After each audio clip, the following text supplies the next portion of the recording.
Hey BookTube, this is Friday Reads.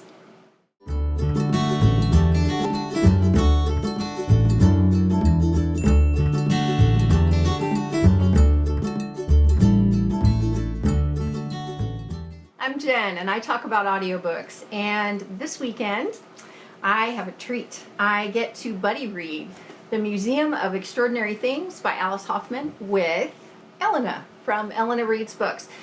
Before I tell you about this, let me tell you that Elena is doing a subscription box thing right now that's only available if you live in the UK. So go check it out because it sounds so cool.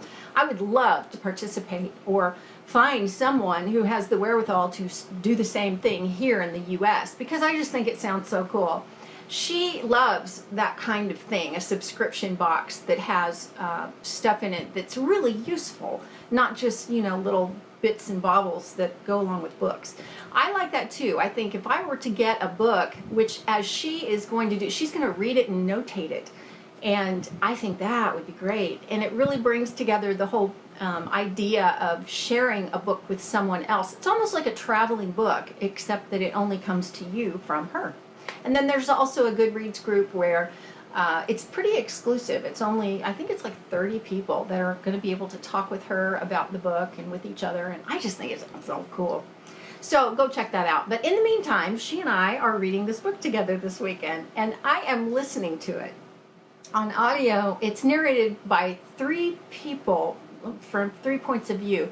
One of them is, I think it's Mamie Gummer. I can't remember exactly. I would have to go back and look. But it's Meryl Streep's daughter, one of her daughters, who is an actress. I'll put it all right here. And then Judith Light, who is an actress. And I had not heard her as a narrator before, and I really like her voice. I don't know if I like the way that she interprets the story, but I do love her voice. And then there's a guy, and I can't remember his name, but seems like I recognized his name when I saw it. So anyway, interesting story, really interesting story. It has to do with a girl whose dad runs kind of a, it's the Museum of Extraordinary Things, and it's in Coney Island, New York, around the turn of the 20th century. So this man has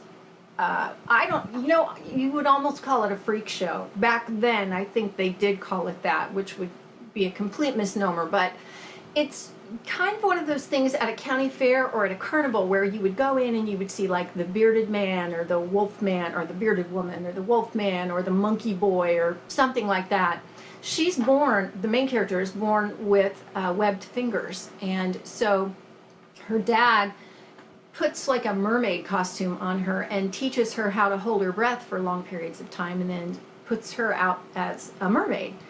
So she's the main character, and it's kind of her growing up and coming of age. And then there's another character who is a guy who is a Ukrainian immigrant from Ukraine, and he becomes a photographer, and somehow their lives come together, and I'm not exactly sure how or why. But because I'm only 115 pages in, but so far I really like this story. Alice Hoffman is just so good at prose. She just, oh wow. I've already marked one place in here that just struck me when I read it. It's not necessarily that they're so profound, but sometimes when I read a line, I just go, oh. And I'm not sure if it's that I love it, that I think it's profound, or it just pleases my ear, or it puts it in such a way that you just go, oh. Here's one. I had once asked Raymond Morris why he thought God had made him the way he was, and he laughed and said he did not think God had a hand in every error humans made. I love that. Okay, so that I'm listening to on audio, and then next up I have Ivory and Bone. This is by Julie Eshbaugh, and it is narrated by Michael Curran-Desano. And I got this on Audible. I ran over and got it. Well, I say ran over, but I clicked over and got it because Elizabeth from Elizabeth Book Babble, well, that's her channel, used to be called that. I think now it's called Ivory Books or something like that. She said, you might really like this because you liked that other prehistoric romance. It's a prehistoric YA romance, which I think sounds really good. She knew that I liked Transcendence by Shea Savage a lot. So I sampled the audio and I really, really like it. I think it's going to be really good. And then I have one other book that I'm going to listen to when I get finished with all of these. I think I'll be finished with this one probably tonight. But the other one is book 1 in the Changing Course series by Ali Martinez. And it's called Wrecked and Ruined. And it is narrated from 2 points of view by Christian Fox and Lucy Rivers.